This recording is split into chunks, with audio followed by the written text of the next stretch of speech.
Hello,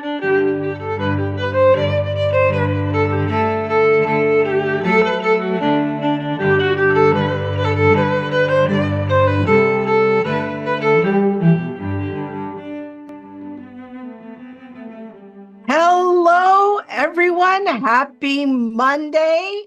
Good morning, good afternoon, or good evening, wherever you are watching me from around the world.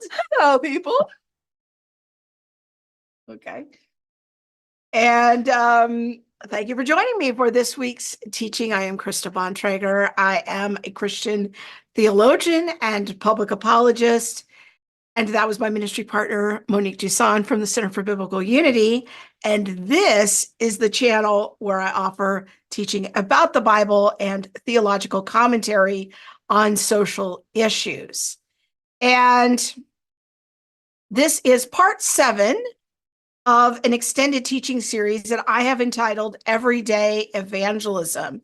Now, I have decided to devote a big chunk of 2024 to the topic of evangelism, partly because the Lord was encouraging me to do it last year and I never sort of got around to it. So I'm trying to walk in obedience in 2024 in a little bit better way. And because I do believe that it is the duty of every Christian to be prepared to share their faith with others. Unfortunately, very few of us actually do. And so I've been trying to walk us through a series of conversations, trying to help coach Christians to think about these issues in deeper ways and think about how to structure their lives and their conversations to share the faith with others. Now, last time I shared 5 practical strategies that I walk through whenever I have conversations about the faith with others, whether it's those who are outside the faith or struggling with the faith, or maybe they've left the faith altogether. And today is kind of a part 2 of that, of paying attention to and thinking about how to coach you through some of the tougher situations that sometimes arise when you're in the middle of a discussion about the faith. That's why I called today's episode Calling a Tow Truck When an Evangelism Conversation Goes Bad. Because let's be honest, very, very few conversations are a straight line to conversion or a straight line to insight or persuasion. Sometimes you just have to know when to call a tow truck to pull you out of a bad situation. And that is what we are going to do today. Sometimes you have to know when it's time to stop a conversation, and we're going to talk about that. And again, these are strategies that I have used in my own life over a period of many years. So there is some amount of road testing behind all of the things I'm sharing with you. Now, once again, I do want to let you know that I am live. I've been trying to do all of these teachings on evangelism live, so there's an opportunity for you to interact with me. So hop on and let me know if you are on the live, and I will take your questions as we go along. Now, if you do like this kind of deeper content about the trickier matters of the faith and what we believe and why we believe it, please consider subscribing to my channel. I drop new content almost every week, sometimes twice a week, and I really try to make these long form teachings. I know they're long. It's not a 1-minute video. It's not a 15-minute video. They're usually an hour long, but I do try to make them very valuable and worth your precious time because I do want to help you grow in the faith.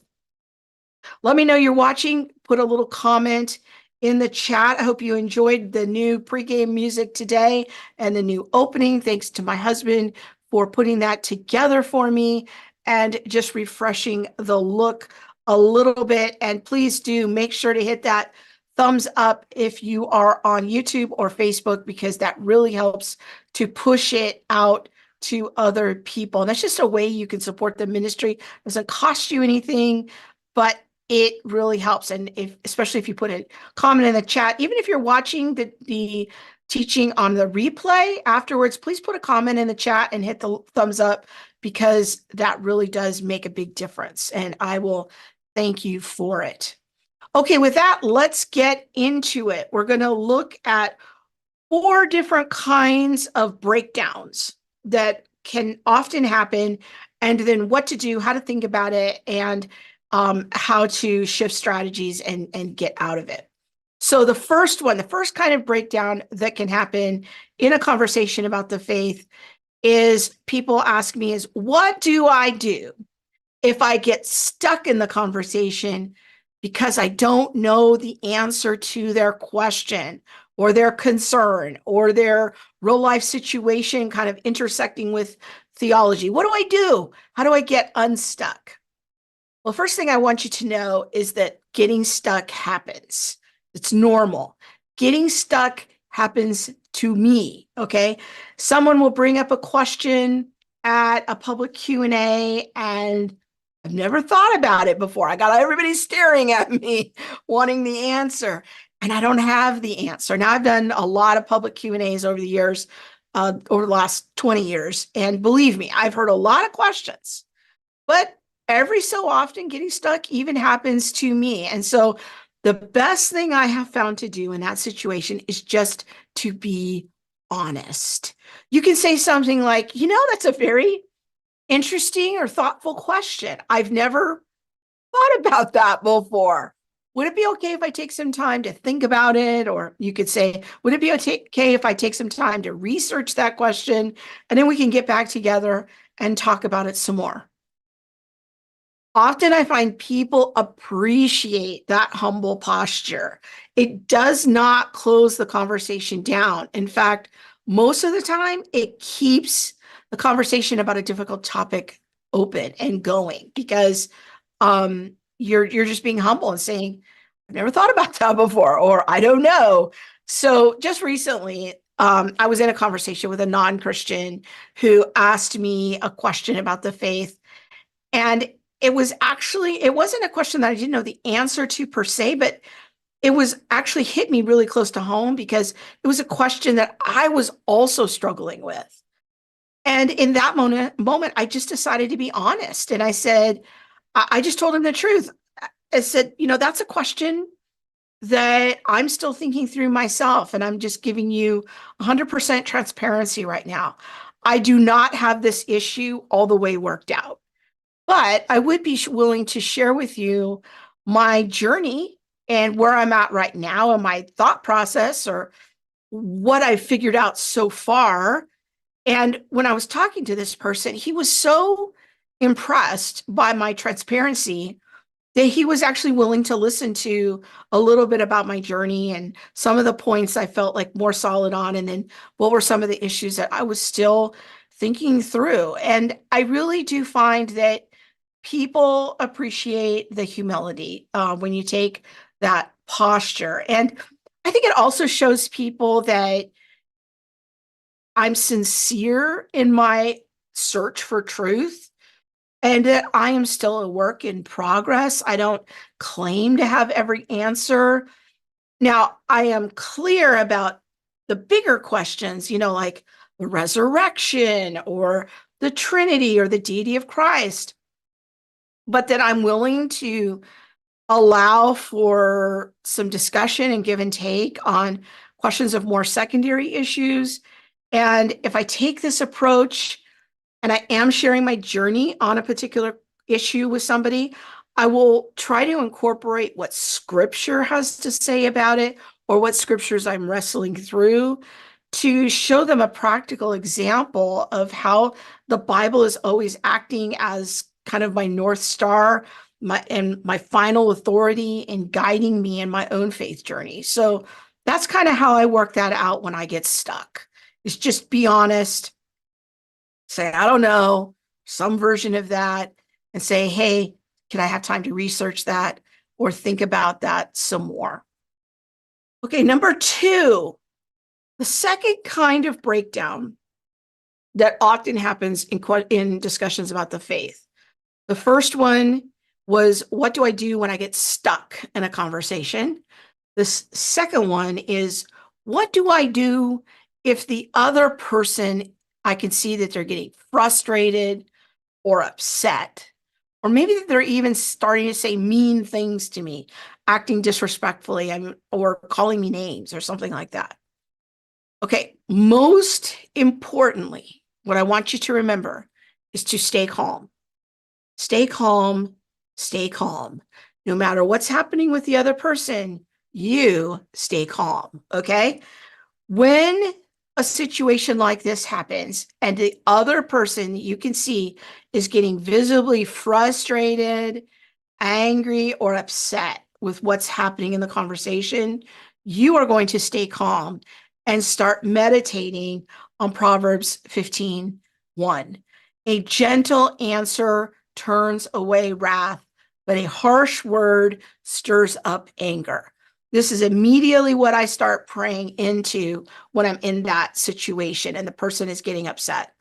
My general strategy in this type of situation is the more upset the other person gets, the calmer I get. I start talking slower. I start trying to lower my voice. I start inserting pauses into the discussion. Whatever energy level the other person is putting out, I am doing the opposite. Okay. So if they're getting louder and louder, I'm getting softer and softer. If they're talking really, really fast, I'm going to start talking slower and slower and more deliberately and choosing my words very, very carefully and thinking about how am I going to try to maintain connection here. Now, I'll be honest, I am not perfect at this. My husband is helping on the stream. He knows I am not perfect at this. Okay. I get frustrated. I'm human. But this is a skill that I have really, really worked on in the last several years. And I have seen such good fruit from this approach in not just reacting to the other people and matching their energy, but starting to pray and being intentional about kind of doing the opposite of their high level reaction. Now, remember what I said in the last teaching. I want to remind you of something.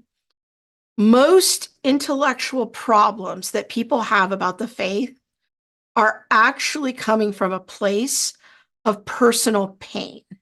You have to remember that, okay? So when you see the other person getting really hot and angry and frustrated, just remember that person is not an intellectual puzzle to be solved. They may tell you they have an intellectual question and that they think that that is the core issue, but it is far, far more likely that the actual problem underneath the intellectual question involves an emotional knot that has to be untied for that person. And so you will have to be prepared to endure other people's strong emotions at times. And those strong emotions are going to come at you, just as they come at the Father. Okay. And if you stay calm and you start thinking about, all right, what is the issue behind this intellectual objection? What is the emotional knot that needs to be untied for this person?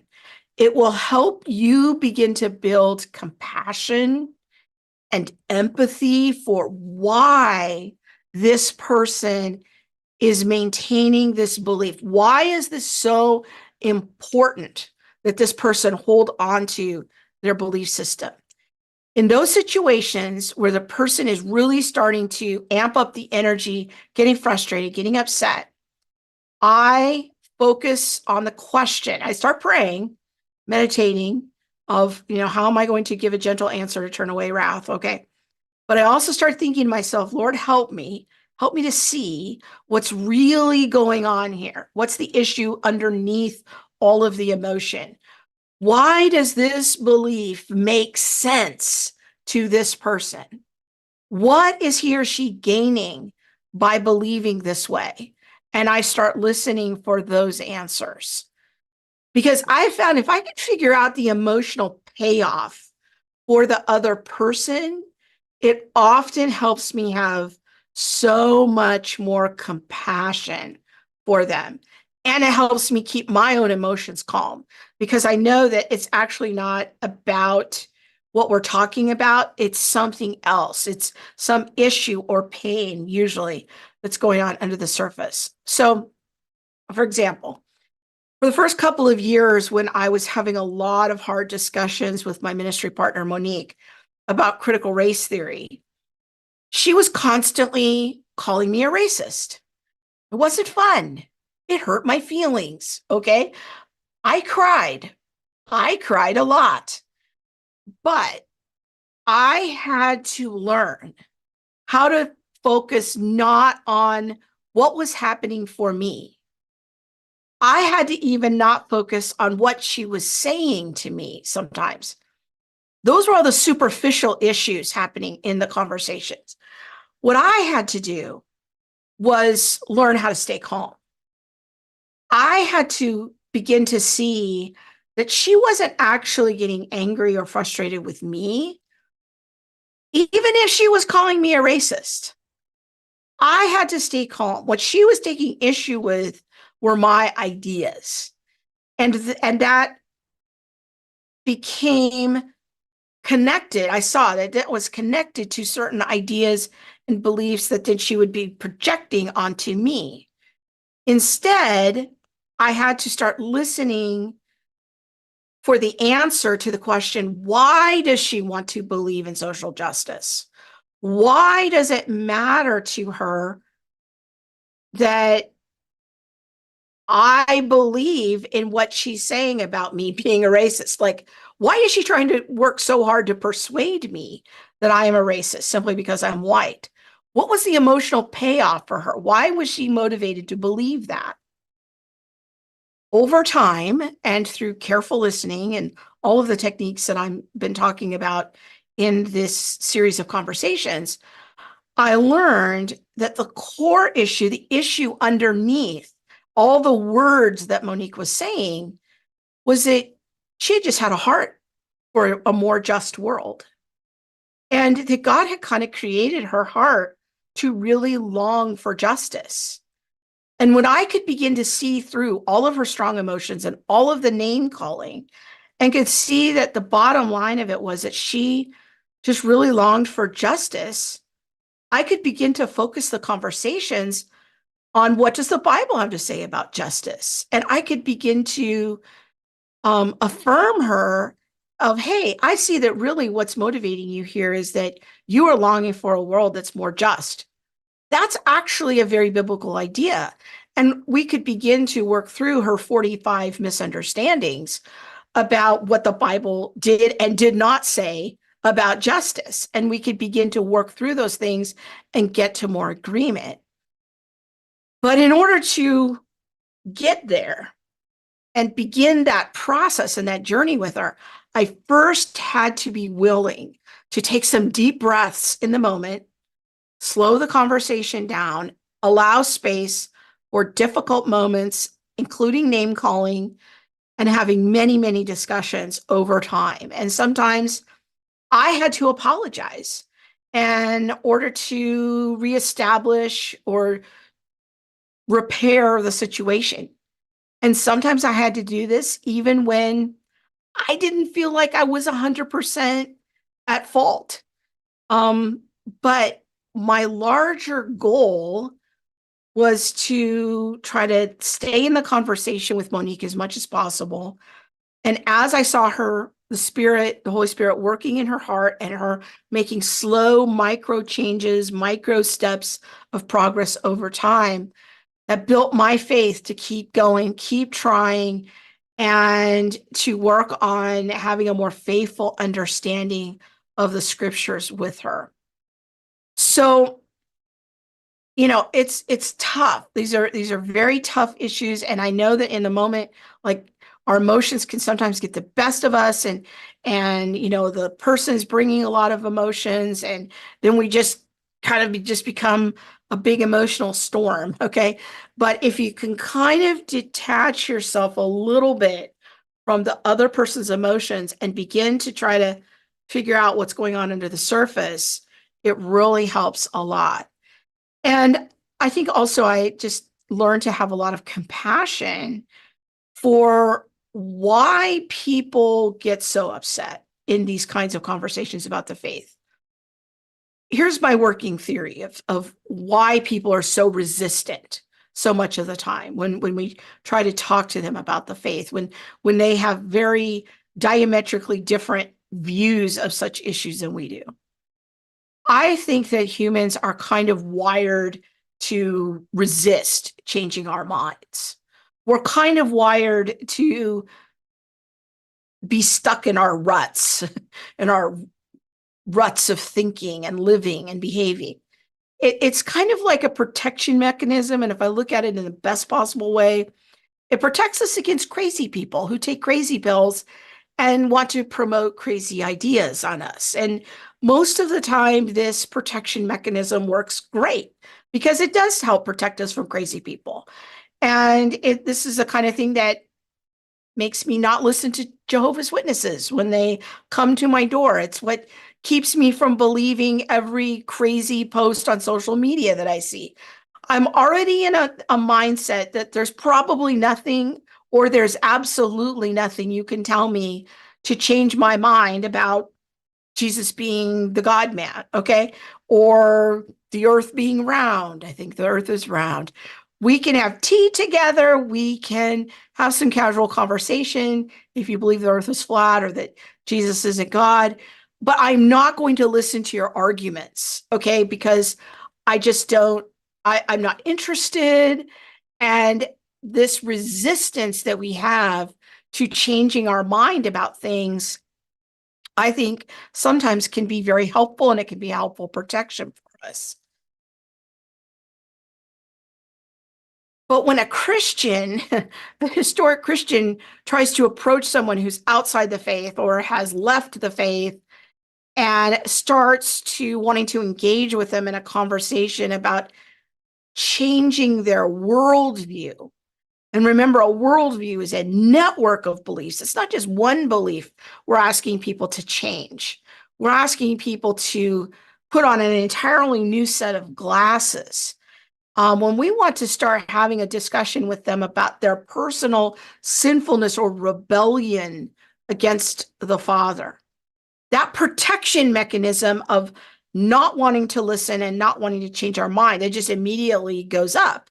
And so when that protection mechanism is great, when it's helping me just resist crazy ideas, like I'm not going to talk to the Jehovah's Witnesses, but that protection mechanism also makes it very difficult when we are trying to persuade people to change their minds about something that we think is actually very, very important. And so their resistance, they're immediately like, no way, I'm not going to listen to you. I'm not going to change my mind.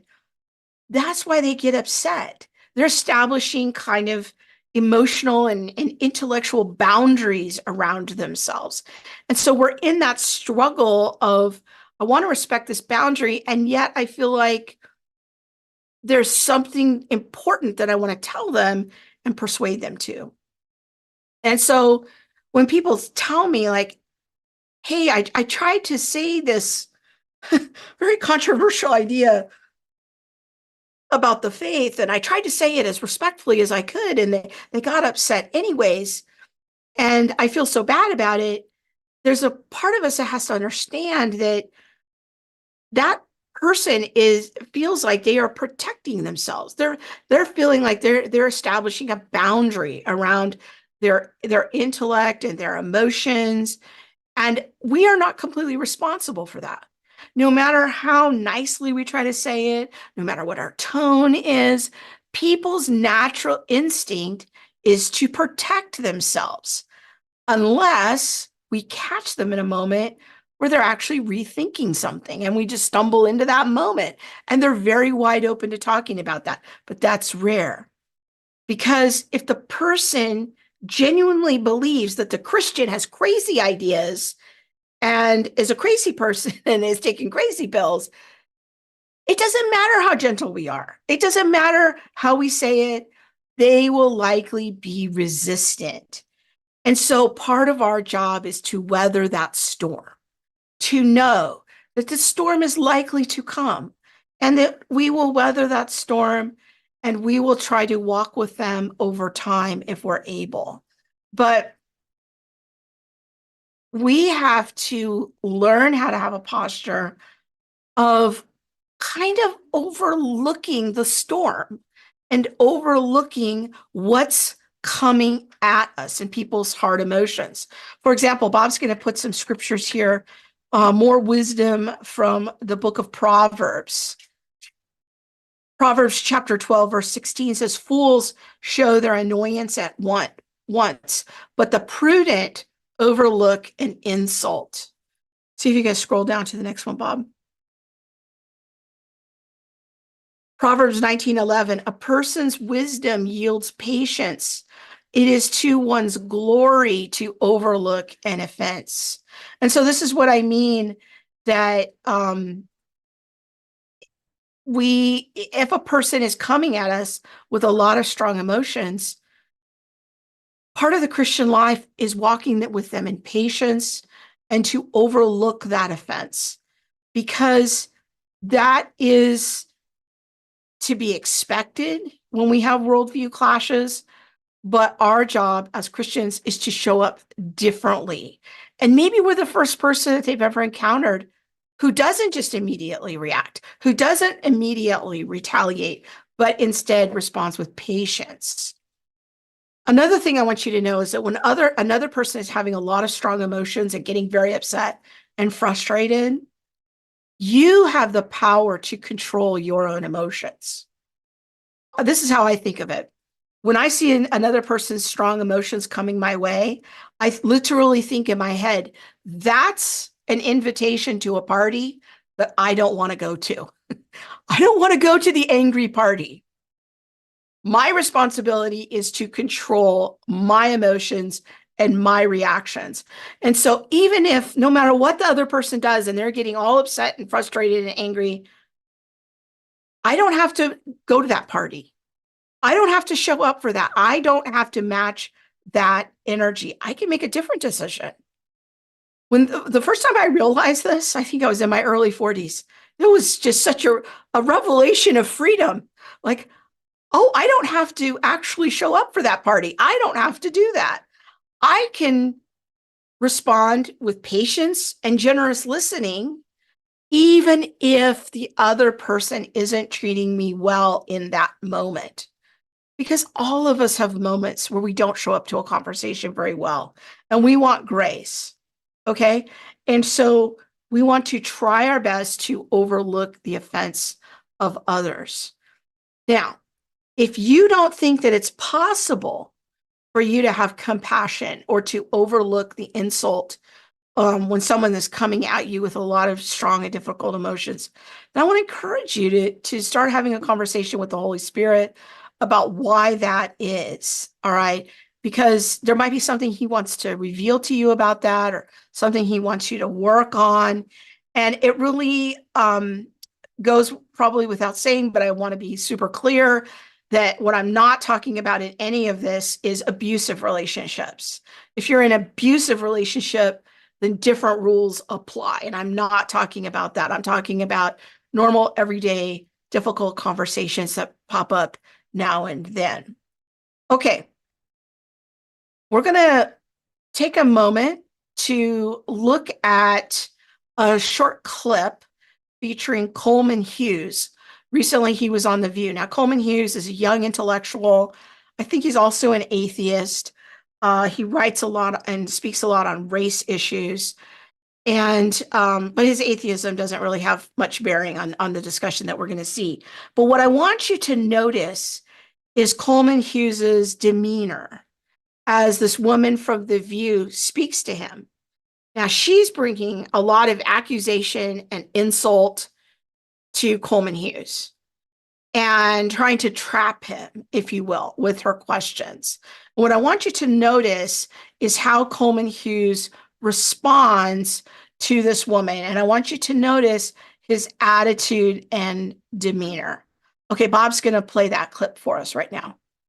Yeah, Of they're course. not, and the question stats show is, that. But of course, I agree with that fully. The question is, how do you address that in the way that actually targets poverty the best? Great. And what Martin Luther King wrote in his book, Why We Can't Wait, is he called it, we need a Bill of Rights for the Disadvantaged. And he said, yes, we should address racial inequality. Yes, we should address the legacy of slavery. But the way to do that is on the basis of class. And that will disproportionately target blacks and Hispanics because they're disproportionately poor. But it will be doing so in a way that also helps the white poor, in a way that addresses poverty as the thing to be addressed. That part is true, but as you are a student of Dr. King, I'm not only a student of Dr. King, I know his daughter, Bernice, right? So I'm going to get to my question. Go ahead, go right ahead. I think the premise is fundamentally flawed. You claim that color blindness was the goal of the civil rights movement, based upon Dr. King's I Have a Dream speech, content of character versus the color of skin. Bernice, Dr. King's daughter, points out that 4 years after giving that speech, actually, Dr. King also said this: a society that has done something special against the Negro for hundreds of years must now do something special for Negroes.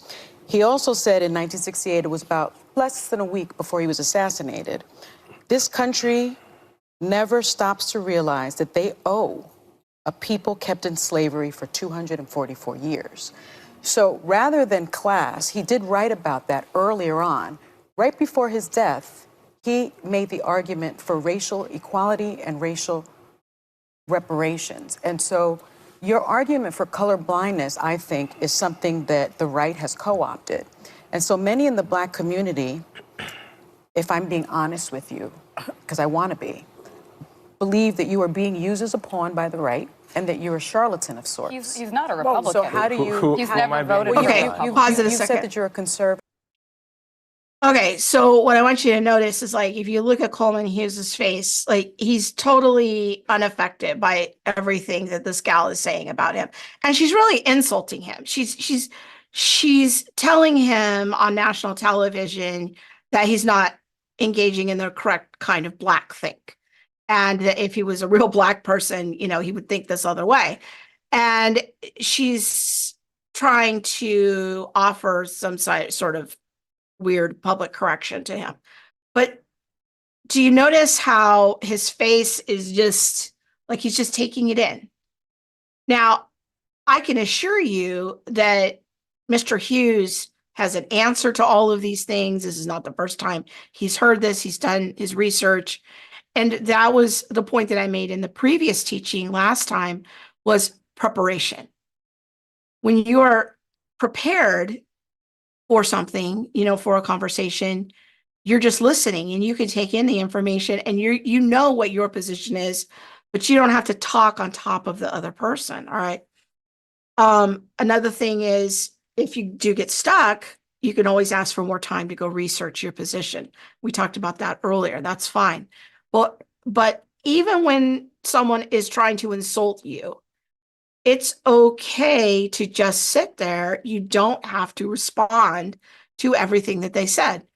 Just listen for the core of their argument. Okay, let's play a little bit more of the clip.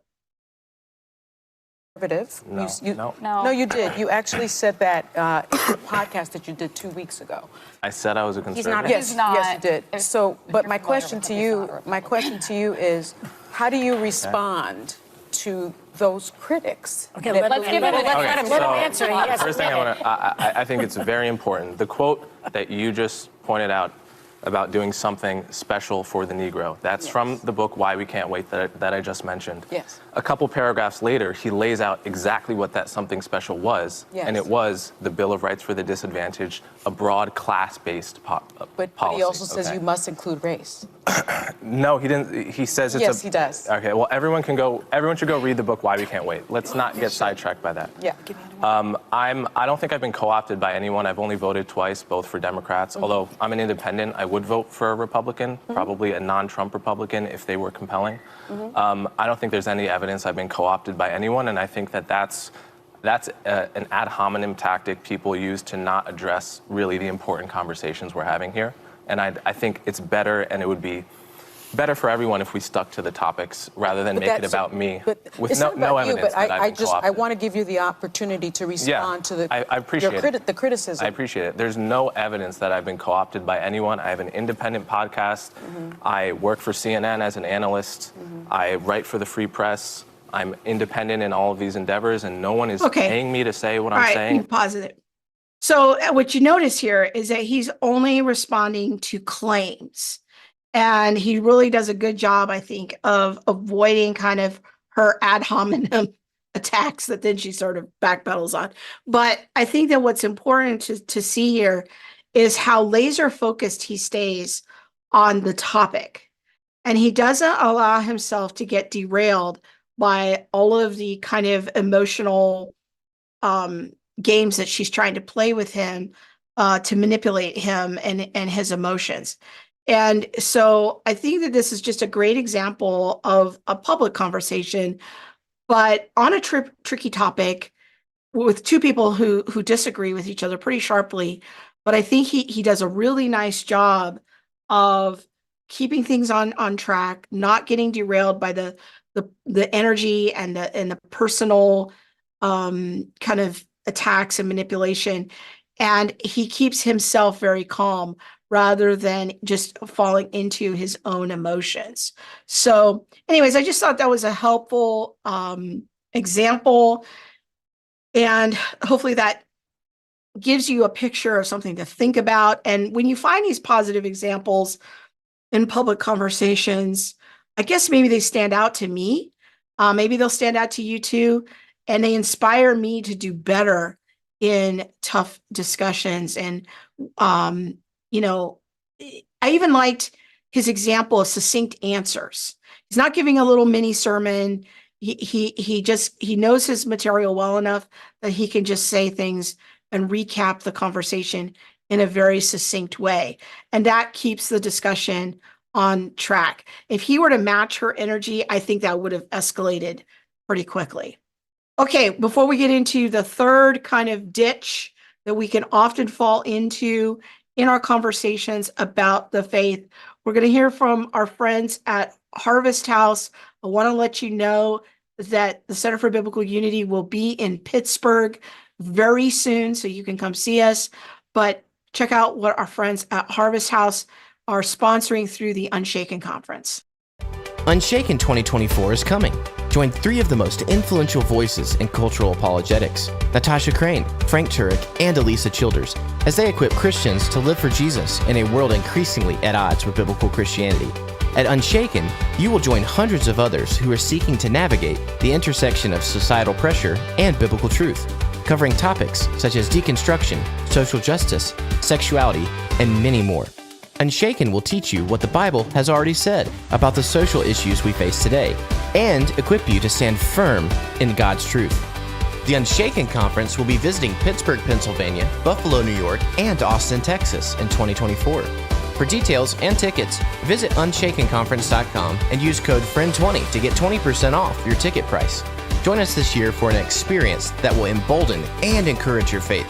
That's code FRIEND20 at unshakenconference.com. We'll see you there. Once again, the Center for Biblical Unity is very honored and excited to partner with Harvest House this year as a sponsor for the Unshaken Tour. We will have a table in Pittsburgh. Come out. If you're going, you can come by the table and see Monique and say hello and get your picture taken with her and ask her all your race questions. But go check out the Unshaken Conference with our friends Elisa Childers, Natasha Crane, and Dr. Frank Turek. It's an awesome one-day experience. I know you won't be disappointed if it's coming to your area. Make a plan to bring you, your friends, and your teenagers to the Unshaken Conference. Okay, let's get back into our teaching here. So we've been talking about common ditches that we can fall into, places where we can break down in a conversation about the faith. We talked about, what to do if I don't know the answer to a question that comes up. What do I do if a person's emotions are really starting to show and they're getting upset and frustrated? Now, this brings us to how to deal with ourselves when we don't stay calm, like we saw in the clip with Coleman Hughes? What do I do if I get frustrated and the conversation doesn't end well because of my frustration? Frustration can be a frequent trigger for our own anger. The two, frustration and anger, often go hand in hand. Where there is one, there is often the other. And in James chapter 1, in verses 19 to 20, it says, "My dear brothers and sisters, take note of this. Everyone should be quick to listen, slow to speak, and slow to become angry, because human anger does not produce the righteousness that God desires." Easier said than done, right? This is hard. Sometimes our frustration and its twin anger or its cousin, they can pop up, they can sneak up on us so easily. And from a scriptural perspective, we might note that there are kind of two kinds of anger. There's sinful anger and righteous anger in the Bible. And we'd like to think that all of our anger is justified and it's the righteous kind, right? But the truth is that that is often seldom the case. When the Apostle James says that human anger does not produce the righteousness that God desires, it reminds me of several verses in the book of Proverbs. Proverbs 29:22 says, "An angry person stirs up conflict, and a hot-tempered person commits many sins." Proverbs 14:17, "A quick-tempered person does foolish things, and the one who devises evil schemes is hated." I wish I couldn't relate to Solomon's description of foolish things, but I too sometimes act in foolish ways, like saying words that insult somebody or hurt my spouse, losing patience with my children or my friends, or making a sarcastic remark to a non-Christian neighbor so that the gospel appears even less attractive to him. Sometimes, even when I'm in a conversation that is quote unquote on the right side of the issue, and I think I'm on the righteous side of the anger, my anger and frustration that can come out can be destructive. Proverbs 29:11 describes the angry man as a fool.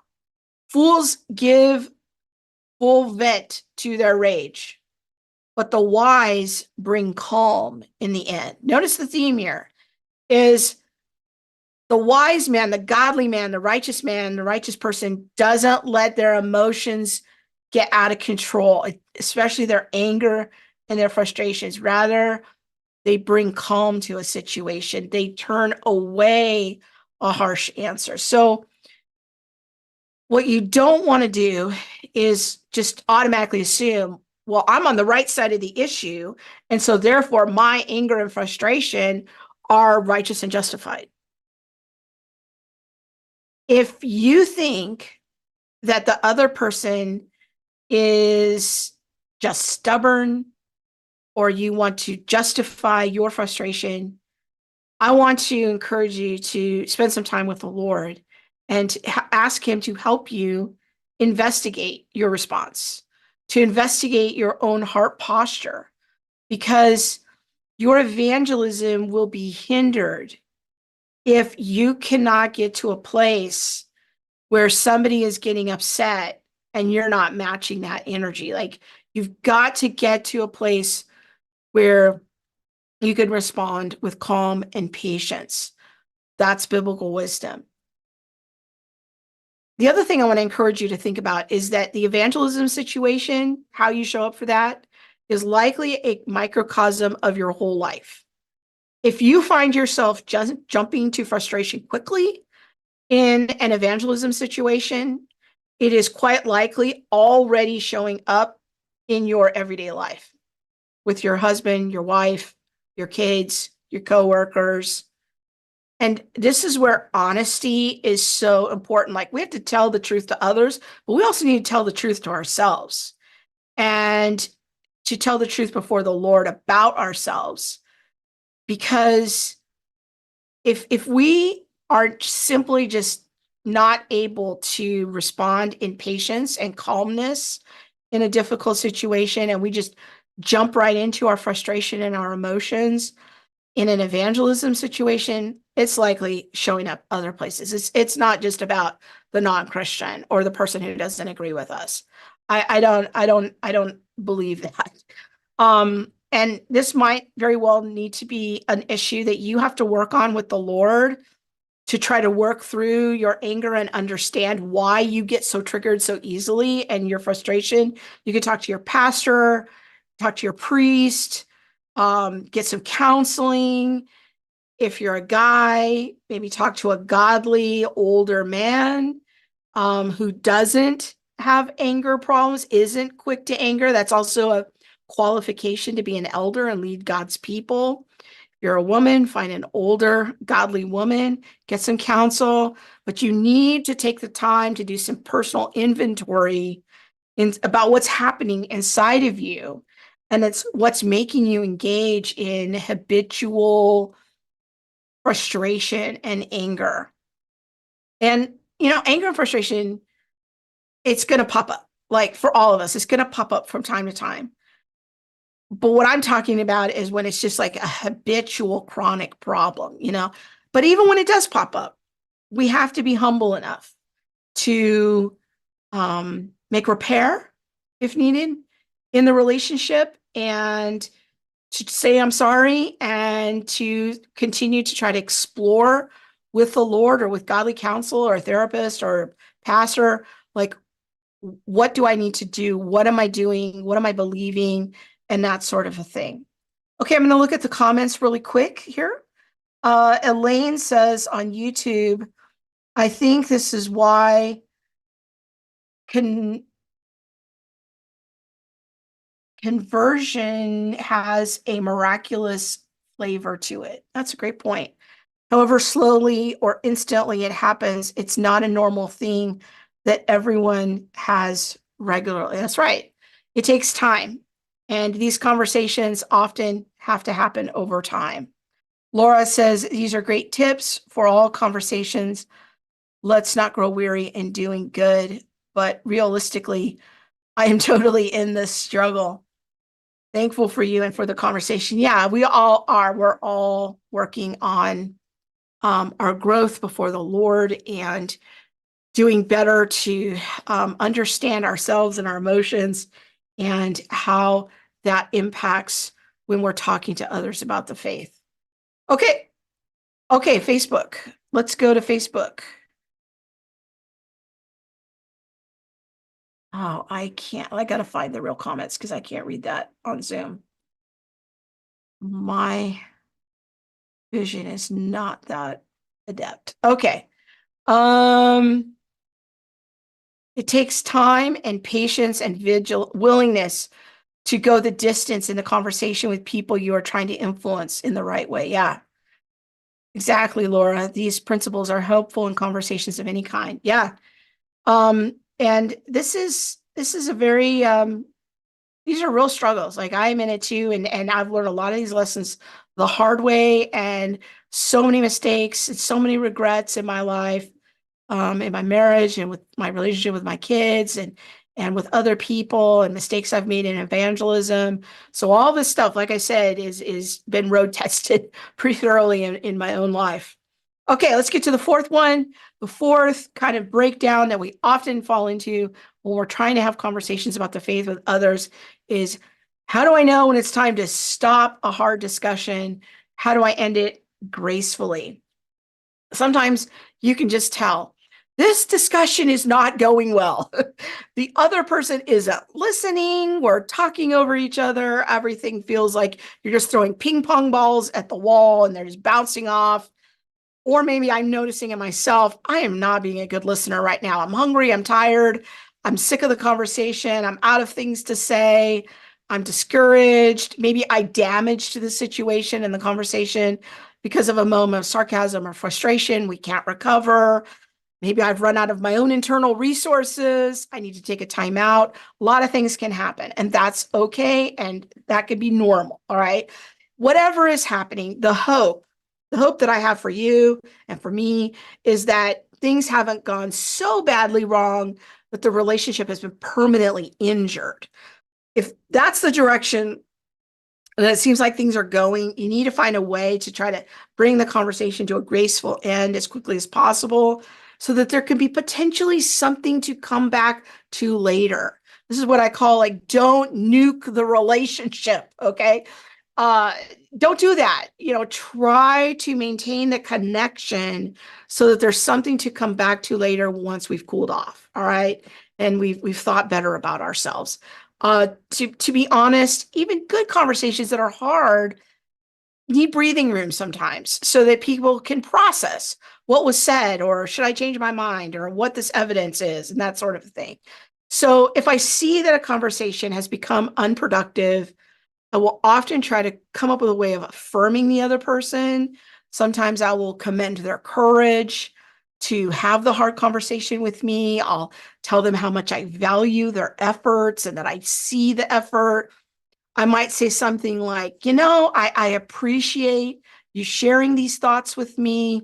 You've given me a lot to think about and consider.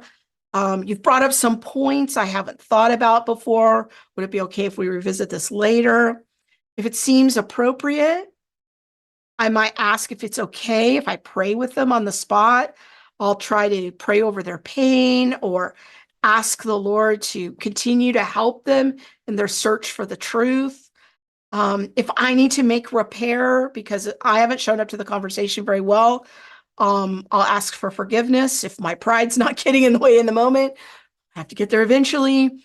And this brings me to more conversations that we'll have in the future is, your job is to be a faithful farmer. All right. Your job is to be prepared, to study, to pray, to risk, to partner with the Holy Spirit in the moment, whatever he's up to with the 8 to 15 people that he has strategically and supernaturally placed in your life. Your job is to do the best in the moment, okay? And to make repair when necessary, okay? Your job is to be a faithful farmer. In season, out of season, year in, year out, planting seeds, praying, watching, and all of that. You are not in charge of the fruit, my friend. You are not in charge of the other person's response. You can't control that. So even when things go badly wrong in a particular conversation, that doesn't mean that God still can't bring forward good fruit from it. Sometimes the harvest takes time, all right? Sometimes that takes many, many years. And sometimes we won't know that fruit until the new creation. I had someone reach out to me recently that I only vaguely was aware of 30 years ago in college. And she apologized for having an offense with me all of these years over something I did and said 30 years ago. But it planted a seed in her, even though she got offended in the time. And she's come around to my way of thinking, and she reached out to apologize to me. I was like blown away. You just never know what's going to happen or how the Lord is going to use something. Okay, I'm going to put a bookmark in our conversation right there. We're going to pick it up next week as we really dig into the issue of God's sovereignty and human responsibility when it comes to evangelism and sharing our faith. We're going to get some more clarity about roles and responsibilities. And I want to end the teaching today by recommending once again the book, Questioning Evangelism by Randy Newman. It's a very useful and practical book. If I was teaching a class on evangelism, this is one of the textbooks that I would definitely choose. It's worth your time and has a lot of practical wisdom in it. With that, I hope you enjoyed the teaching. Please share this teaching. Please make sure to like it, hit the thumbs up, comment on it, even on the replay. And I want to ask you personally, if you would please share it with at least one person that you think it could help, that would be interested in this conversation.